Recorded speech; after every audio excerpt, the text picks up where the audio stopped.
दरम्यान शिवसेनेसह विरोधकांचं कर्जमाफीवर समाधान झालेलं नाही। शिवसेना पक्षप्रमुख उद्धव ठाकरे यांनी काल या निर्णयावर टीका केल्यानंतर आता काँग्रेस प्रदेश अध्यक्ष अशोक चव्हाणांनीही कर्जमाफीची घोषणा म्हणजे जनतेच्या डोळ्यात धूळफेकीचा प्रकार असल्याचा आरोप केला। मुख्यमंत्री म्हणतात 40 लाख शेतकऱ्यांचा सातबारा कोरा झाला, मग उरलेल्या 49 लाख शेतकऱ्यांचं काय, असा प्रश्न चव्हाणांनी उपस्थित केला।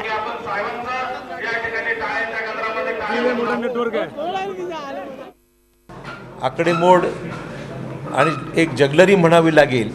छत्रपती शिवाजी महाराजांचं नाव घ्यायचं आणि लोकांना फसवायचं अशा प्रकारची भूमिका विद्यमान राज्य शासनाने स्वीकारलेली आहे।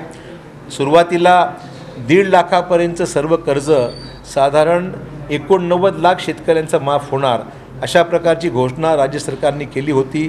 प्रत्यक्षात नंतर आता सांगण्यात येत आहे की फक्त 40 लाख लोकांना कर्जमाफी 1.5 लाखापर्यंत संपूर्ण होणार आणि सहकार मंत्री मात्र ही 36 लाखावर ही आकडेवारी आणलेली आहे। म्हणजे 89 लाख, 40 लाख आणि 36 लाख अशा प्रकारचे 3 आकडे या राज्य शासनाच्याच वक्तव्यातून आता या ठिकाणी समोर येत आहेत।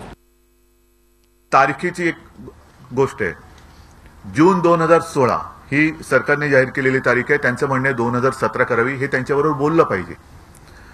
त्याच्यानंतर नियमितपणाने जे कर्ज परतफेड करतायत, जे थकबाकीदार नाही आहेत पण प्रामाणिकपणाने जे त्यांना करता येणं शक्य आहे ते करतायत। सगळाच शेतकरी हा प्रामाणिक आहे आणि ज्याला ज्याला हे परतफेड करणं शक्य आहे तो करतोय, तो काय मुद्दाहून अडून ठेवत नाहीये कर्ज।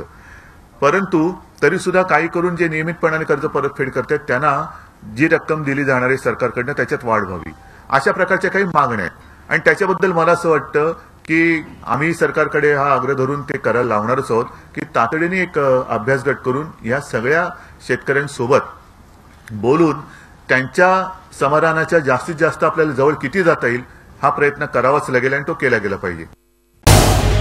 झी 24 तास रहा एक पाऊल पुढे।